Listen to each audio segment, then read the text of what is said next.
Well, if you thought that having to go to take a shower and also pooping in a game was immersion at the next level, think again, because Citizencon just showed us that Star Citizen is going to go even deeper, as we just learned that our characters will, in addition to those crazy features, also sweat and bleed. We're going to talk about that in today's video.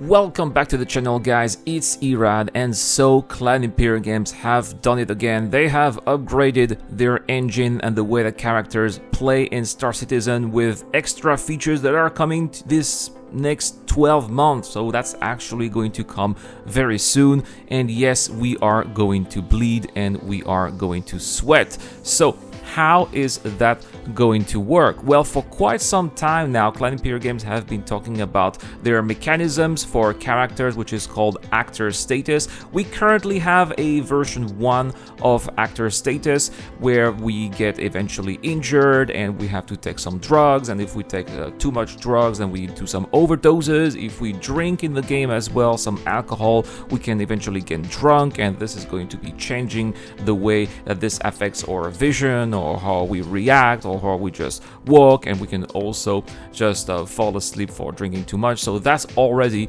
the actor status tier 1. But of course, that's not enough if you want to be living an immersive experience and feel like you are really a character that's alive in the game. Then you need to have your character that does things that we do in real life, and that includes, for example, one of them being sweating. So how are you going to be sweating in Star Citizen? Well, they have a very realistic water physics that's coming, and it's also going to be on your very own character, on your skins. Those shaders here are going to be showing the water flowing on your body, including on your face.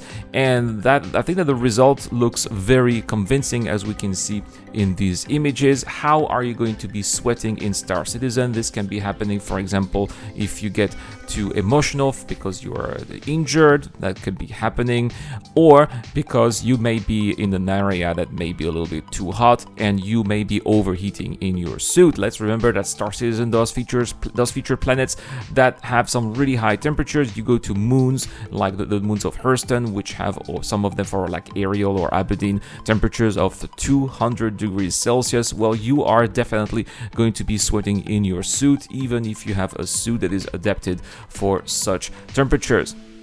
And because you are going to be sweating, then just like in real life, when you sweat, then eventually there's some smell that comes out from your body, and that is going to also affect how the game world will react to you.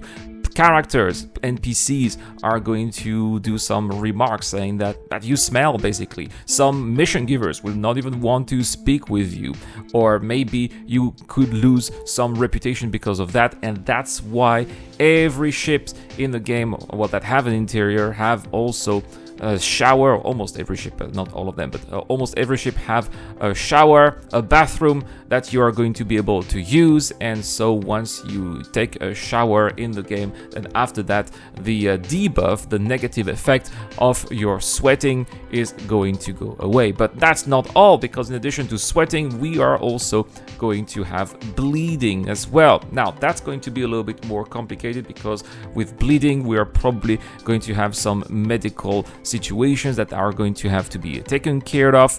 So why would you bleed in Star Citizen? There are two possibilities, in my opinion. The first one is obviously when you are getting in a fight and you get injured, then that's obviously going to cause you to bleed, especially if that injury is pretty bad. That's self-explanatory. But there is something that players are not necessarily always thinking of, and that's when you are taking too much G's, when the gravity your body is taking is too important. Well, you may end up in a situation in which you could be blacking out or redding out, and this is also a situation in which I think blood may come out of your face, maybe your nose, maybe your mouth, maybe your eyes. That's something that we are going to be discovering ourselves in the game eventually further down the line, but that's also something that players are going to have to watch out, because that too is being simulated in the game, and that could have an effect on your character as well. And just like with sweating, just like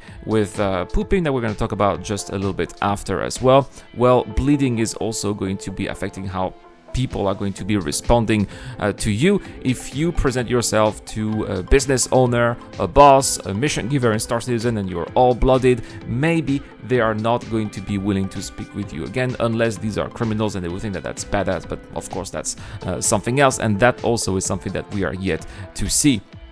The last thing I want to talk about here is also pooping. Yes, that too apparently will be in the game. That's why we have also toilets in most of the bathrooms that we see in Star Citizen, and we are going to be able to use them as well. I suppose that if we don't go to the bathroom, that's also going to be affecting how our characters smell and how the game world is going to be reacting to us. Maybe if we don't go to the bathroom, we are going to have trouble running as well. That's also going to be a possibility, or maybe just trouble moving, or we could eventually get sick. That's also another possibility. After all, we have a lot of different medicines, a very elaborated clinics and medical facilities, so that could also be something that could be used for such situations. Anyway, guys, that's all I had to say. Again, I was really mind blown by Citizencon and the reveal that our characters are going to have to go through even more situations that are going to emulate real life. I think that this is absolutely insane. Let me know in the comment section down below, guys, what did you think when you saw that characters would be bleeding and sweating? I mean, I wasn't surprised about the sweating, but the bleeding, I was like, wow, that is next level. But I don't know what your reactions are, so if you'd like to share them with me in the comment section down below, that would be awesome. Guys, thank you so much for watching. Thank you so much to Deplorable Infidel, Zero Crusher, and Dr. Frobin, and everybody else on Patreon and YouTube membership who support the channel. Your support really means the world to me and helps me continue that way, guys. I will see you guys in the next video. Cheers.